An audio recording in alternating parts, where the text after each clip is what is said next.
So tell me about that. One of the things you said was you felt like you were just basically told you could not grieve or should not grieve. I was brought up, I was expected to behave in a certain way and not to show my feelings. It was the type of thing, this is God's will, so accept it. Okay. That was more or less the way I would say it. And it was very difficult, but I was to think about what other people would think. You were how old again when you I was died? 18. You were 18 when you died, so this was really young. It was my first year of college. The burial. Oh, this is a funny story, and like you said, your dad would think it was funny, but I meant your grandfather because that's in the story. But yes. So what happened at the burial? That's mine, Anna. If you're watching on YouTube, to like and subscribe. If you are listening on the podcast, please like and follow. We would love for you to do that now to help our channel grow and become a blessing to others. Today I have one of my longtime friends and mentors, Tena Wokaty. We have gone to church together for, I want to say 34. At least. No, it would be more like 40 years. Sorry, more like 40 years now. Mm-hmm.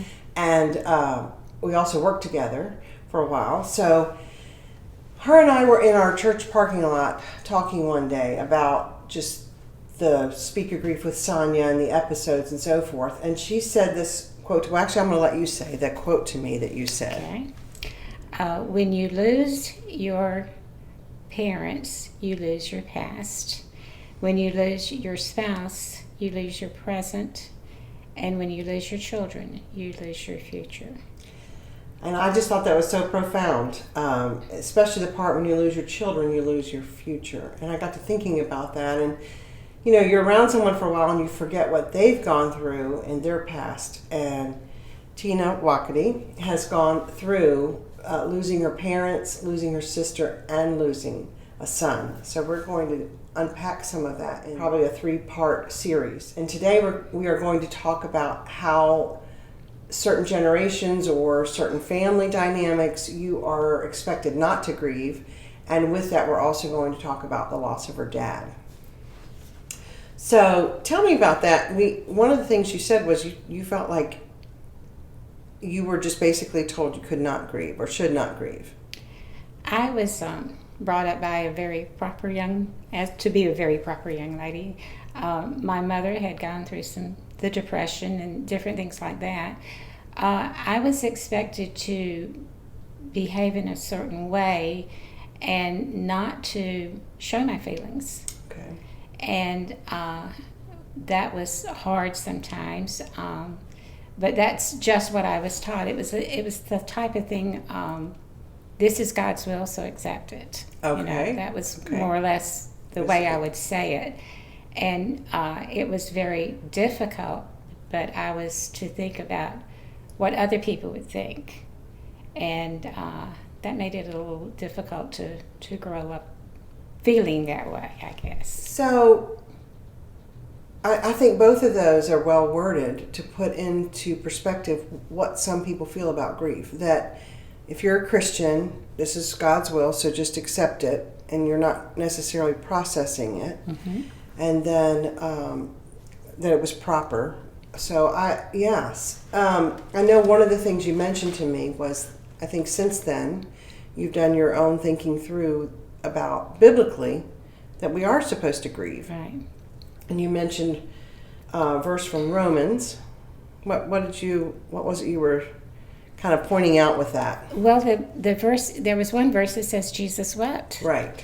And we know that he wept when Lazarus died, mm-hmm. and we know that he already knew that Lazarus was going to die, but I think he had so much love for Lazarus and for his sisters that he grieved with them. Exactly. And you mentioned in Romans, it talks about weeping with those that weep. And I think that's important for us to understand is it is okay to openly weep or to have a time of grief and for that grief to continue. I know we learn to carry it differently. It doesn't go away. But it's also important for us to realize that Christ had tender-hearted feelings toward people in grief, and he grieved with them. And so we want to make sure that people do grieve in a way that they're not suppressing it and holding it back all the time. So the first life-changing grief that you went through was losing your dad. If you want to start with that and tell me about that. And you lost him at a relatively young age, but give us some history about you and your dad and your relationship. And Well, I'll start with my mom getting saved because that changed our family. We had a pastor that had come to the area, and he made it his purpose to knock on doors and present the gospel. And my mother was ready, and the first time she heard the plan of salvation, she accepted. My daddy, it took him a little bit longer, like 11 years, because he was still trying to do everything on his own. I was 11 when Daddy got saved, and he was a different person, and everyone that knew him knew that. When I was 12, he had his first heart attack. His first heart attack was not what we would call a serious one, but it was the first one. Okay. And then he had, between the time that I was 12 and the time I was 18, he had 3 heart attacks, and we were called in several times to say that Daddy probably would not make it, but he did. And he had 2 strokes. The second stroke, he was in the doctor's office, and the doctor was examining his neck. It was a regular routine thing, and he was examining his neck, and Daddy had a stroke. Right there while the doctor was touching his neck. Was touching his neck. Wow. And they took him by ambulance to the hospital. We went with him. And when he was in the hospital, we had been told before this could be this. But this time when he was in the hospital, the doctor came in and told him that he was paralyzed on his left side. Okay. And Daddy had taken care of his dad, who was paralyzed. And Daddy was also a barber. That was his profession, so he needed his arm. And he told the doctor that he didn't mind dying, but that he would not be paralyzed. So when I came to see him that day, he had his arm laying out on the bed, and he said, put your hand in mine. And I put my hand in his, and at first I really thought that he thought maybe he was moving, but wasn't, because there was no movement there. And he said, just leave it there. And finally, after a few minutes, he closed his hand on mine and squeezed it. And he was determined. He was determined. The doctor was a longtime friend of his, and he told him he was just too stubborn to die. But he told us that he had a very strong will to live. Oh, wow. So that's amazing. And then you said during this time he had stents and bypasses and other surgeries. Or no, I'm sorry, you were saying that was all new. Right. And he went to Duke. All of this was experimental, I guess you would say. Okay. We're going back a long ways. No, This was in the 1960s, and they had just started the bypass surgery, the stents, all of this at Duke, and they had done 3. Oh, wow. So they talked to Daddy, and they said they would do the surgery, and that he would have a 40% chance of coming out of the surgery. And that if he didn't have the surgery, they couldn't promise anything. So he told them, thank you, he appreciated it, but he would take whatever years or whatever days the Lord gave him. And he did live 3 years after that. So when you think about that at that time, medically, that's so commonplace for us now, and usually the results are good. But if you were on the other side of that, it was a brand new procedure, it would be terrifying, to decide to do those kinds of things. So he had 3 more years after that. And you mentioned, like when you were in high school, he was not able to go to your graduation. Was he ill from the heart things at that time? They were very careful with him. He was restricted, where probably today he would not have been. Okay. He wasn't allowed to climb a lot of stairs. Oh, okay. And he could not have come to the graduation without doing that. Sure.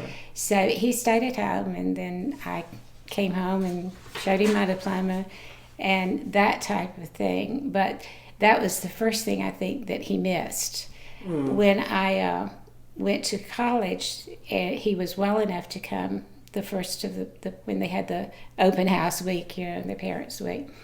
And he was very proud of his daughters because he was on his own at 15. Oh. And he had a third grade education.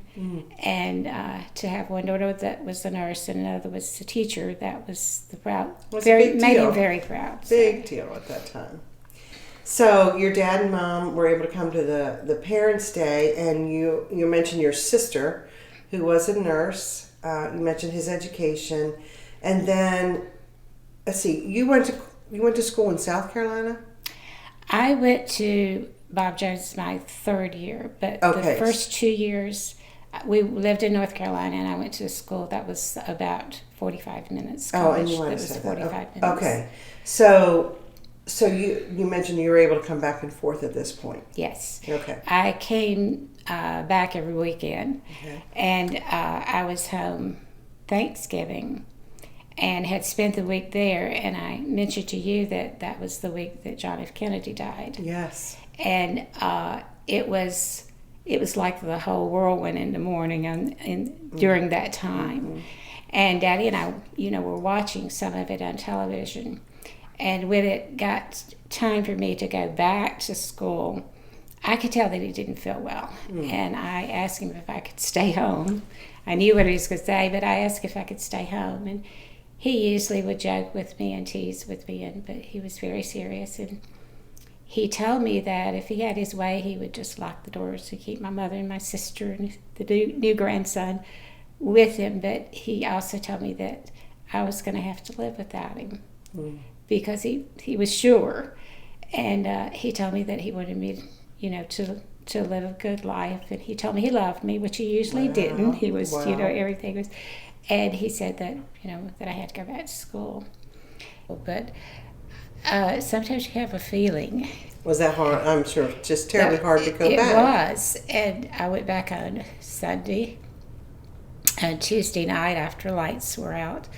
Our dorm supervisor came to the door and said that my uncle was there to take me home. My aunt and uncle lived down the street from where the college was, so I knew there was only one reason he would come to take me home. And when we got in the car, he was joking and telling me different things, and I said, maybe joking wasn't the word, but he was trying to keep it light. Right. And I said, you need to tell me that my daddy has died. And so he said, that he had. Okay. And so, that was final. I don't think we said anything else on the way home. When we got home, I don't know what I was expecting, but when I went into the house, I went to Mom and Daddy's room. Of course, Daddy wasn't there. My sister was, and I asked her where he was. Sometimes you just don't focus in. Right. And I asked where he was, and she said, well, they've already taken him away. And I remember thinking, that's not fair. I didn't get to see him. Every time he was in the hospital, I spent days there just sitting in a chair, and I didn't always go to school. Right. But I just wanted to sit with him. But of course that wasn't possible. The next morning when I got up, I told my mother I was going to go for a ride, and she didn't question me, but I drove to the funeral home. Okay. The funeral director and my dad had been barbers together years and years before. So he knew me and knew our family. So I went to the funeral home, and it wasn't time for the funeral home to be open. There were no viewing or anything like that. So he asked me what I was doing there, and I said, I'd like to sit with my daddy. Oh, wow. And he hugged me and said, well, of course you can. Okay. And so I had he said, wait here, let me get him ready. And so I had a good hour to go back in and sit with my daddy, just him and I again. And that was important to you. And yes. I think it is important to realize that it's different for everybody. Some people don't want to see the body afterwards, but some people, it's really important to them to be able to be there or have a moment with them. Right. So it was very important to you to have Time alone. Time alone with your dad there at the funeral home. That was not creepy to you. Some people, that's creepy, but for you, you just wanted that Right. last time to say goodbyes and be with his body. And then you were talking about, even at that time, his funeral was different from, like we talk about celebration of life today, but that was not common term back then. No, it wasn't. But I didn't think of it then, but when I was going over in my mind the things that happened, I thought that was a perfect example, because that's what they did. They celebrated Daddy's life. I remember I was 18, but I remember thinking, why are all these people here? I mean, but I didn't realize how many lives he had really touched. The choir sang. It was on a Thursday morning, and the preacher gave Daddy's testimony.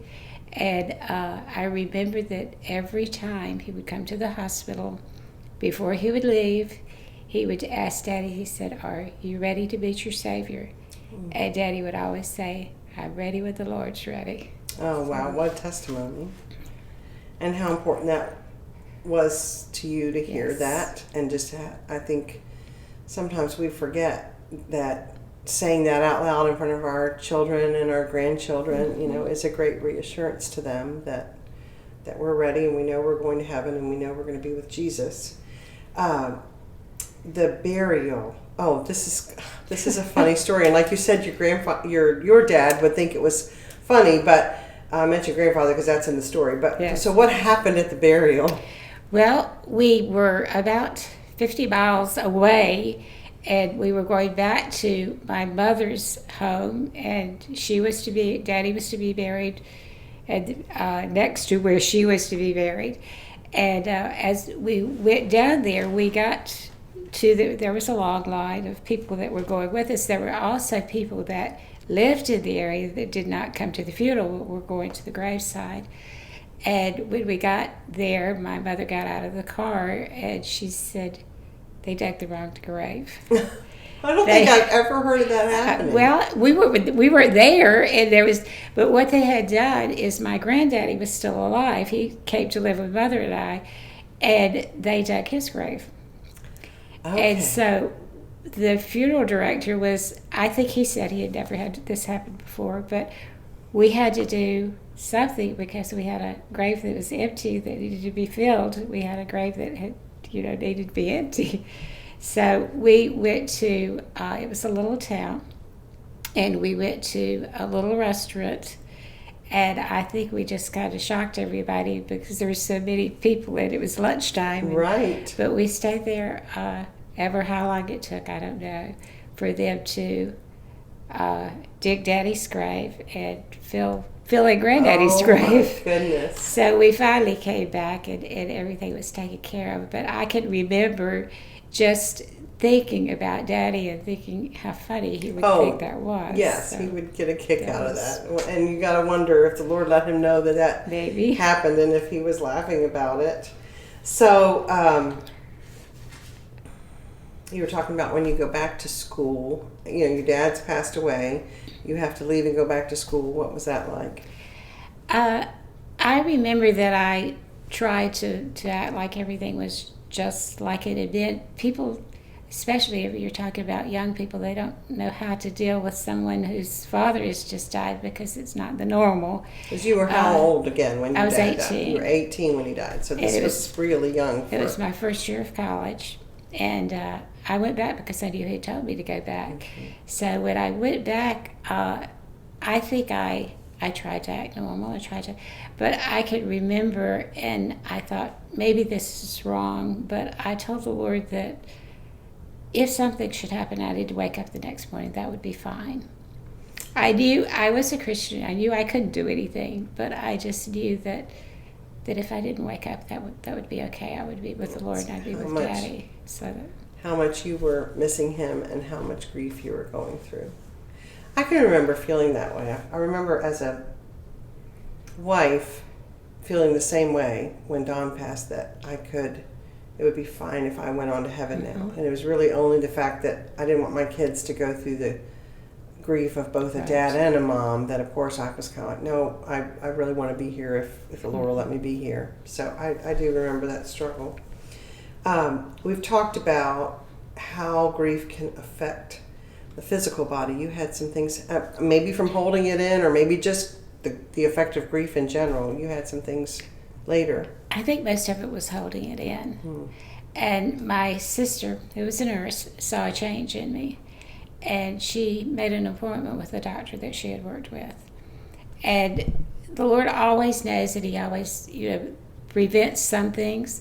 And when they were going through everything, they did find tests and different things. They did find something that needed to be taken care of. Okay. And that, I'm sure, I would never have known. But that was one way that He worked in that. But during the process, the doctor told my sister and I, went through with both of us what was going on. And then he said that I needed to stand up for myself, that I needed to take care of myself, and I needed to grieve. Wow. He didn't say it quite that politely. I'm sure not. But that's what he was saying, that I had to take care of myself. And He knew that you were holding it all in for some reason, or the way your family handled things, or the people around you, or even just what you thought was best. Well, my sister worked with him, so he kind of knew Your situation. our situation, yes. Wow. Do you think that helped you to have a doctor say it's okay to go ahead Yes. and grieve? Yes, I'm sure it did. That's important. That's important. Okay, and then we talked about so tell me what that was like as far as losing your dad at 18. That's really young to lose your dad. So what kind of things that sets you up for he's missing Right. all the milestones? Right. Well, I graduated from college and he was not there. That was a big thing, because that was a big thing for him, for me to go to college. Sure. So he was not there for that. That was hard. When Bob and I were engaged, he talked to my mother, but I missed the fact that he should have known my dad, or I felt like he should have known my dad. So those were big things. Of course, when the children come along, they didn't have a granddad. I had to tell them as much as I could about him, but I knew they would have loved him. I have one son that reminds me quite a bit of him. He has that same dry sense of humor that Daddy had, and I've told him before that, every once in a while he'll say something, and I said, "That's your granddad coming out." So there are things there that you miss all along, that you think. When I got married, my brother-in-law gave me away. Okay. So he tried his best. He was my sister was already married and had a child when Daddy died. So he tried his best to step in, and he did keep an eye on me, and that type of thing. And Good. he did give me away, which we all felt like that was a person to do it. So That's sweet that there was someone special in Yes. your life that could do that for you. What do you think? How do you think you coped with that back then, as far as just the fact that your dad wasn't able to be there?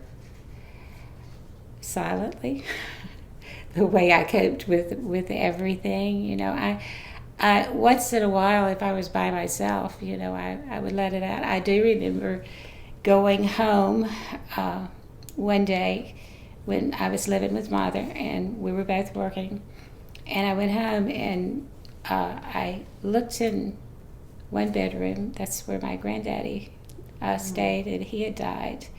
And I went back to my mom and dad's bedroom, and it was just the sense of everybody is gone type of thing. And I remember, I don't cry much, but I remember crying, and my mother called for something and said, she said, "What in the world's wrong with you?" And I said, and I know it sounds ridiculous, I said, "Well, Daddy's not here and Granddaddy's not here." Right. And so she That doesn't sound ridiculous to me at all. but that's the way I felt. So I did let it out every once in a while when I was by myself.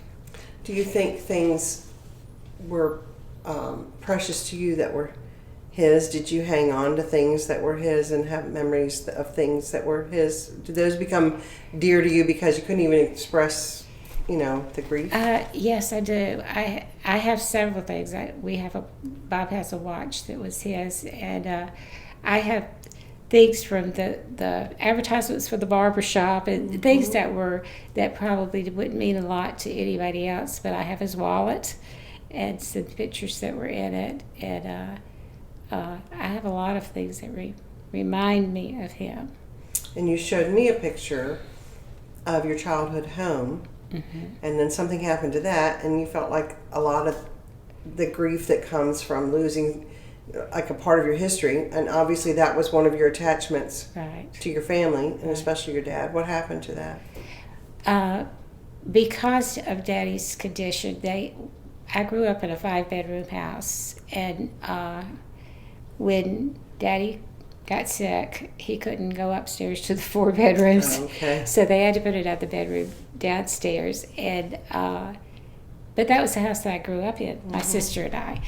And when I went to college, they decided that house was too big. Daddy was sick, and so they decided to sell the house. I knew all that, and they had bought a little house. And I came back from college. They had sold it to an oil company. And when I came back, I drove by the house, or thought I was going to drive by the house. I knew all this, but the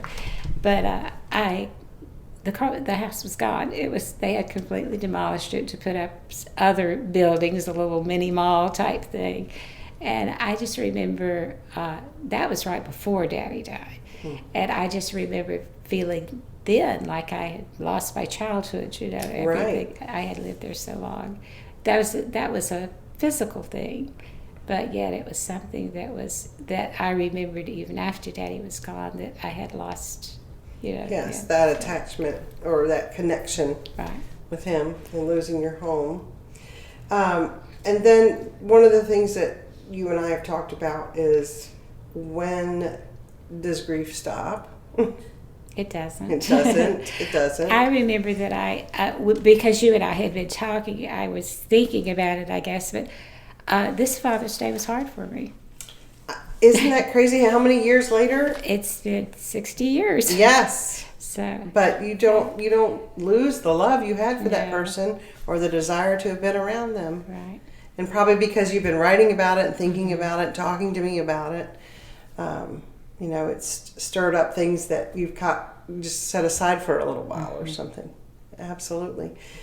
But you talked about sometimes it drives us to do something or be productive. What did you said you did some ancestry research? I decided to find out as much as I could, because Daddy did not really talk about himself, and I know why, but there were things that I didn't know about him. I didn't know he was one of 9 siblings until I started the research. Okay. But I decided to go back as far as I could, and I was surprised that I could go all the way back to England.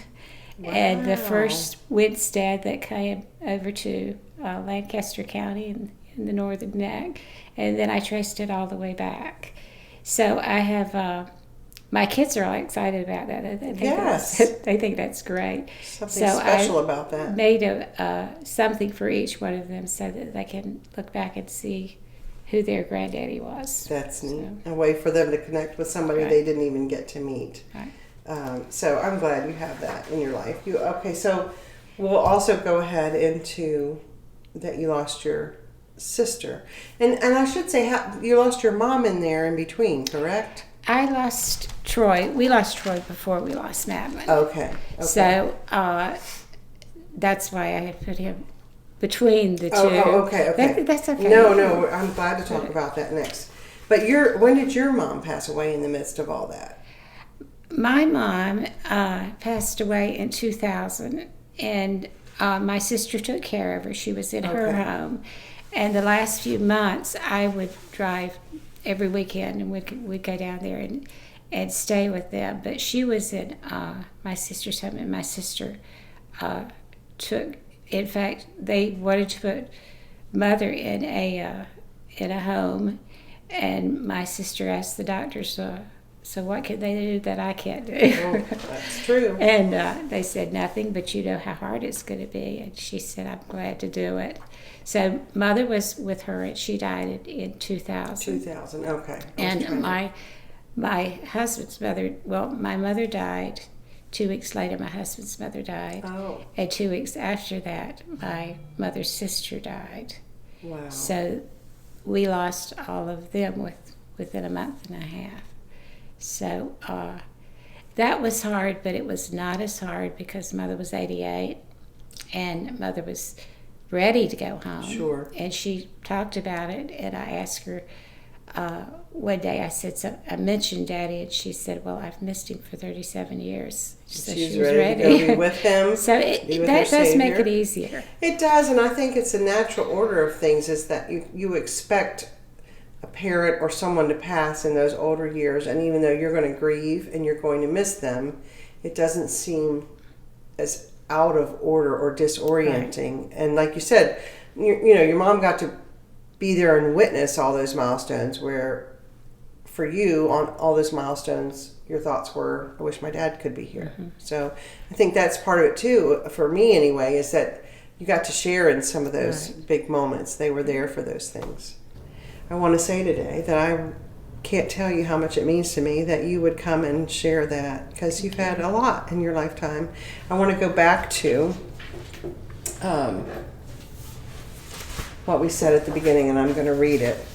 The whole thing, again, that spurred our conversation, or helped me remember how many losses you've suffered. You lost your dad when you were only 18. You lost your sister, who was basically your best friend. I mean, outside of your husband-wife relationship.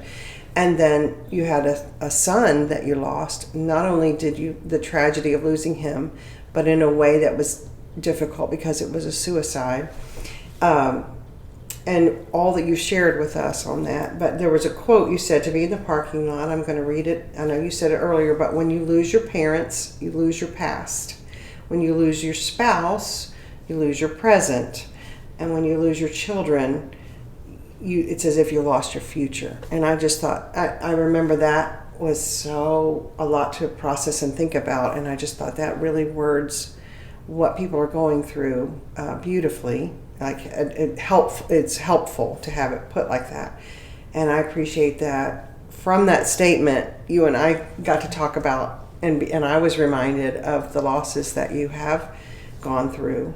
And you have been such a lady of grace and one of my heroes. I'm not going to cry. So I will say you are one who has checked on me often, spoken to me at church, and you just have that look in your eye that when you check on people, you know you genuinely care. So I just want to say that I'm gonna stop crying. Okay.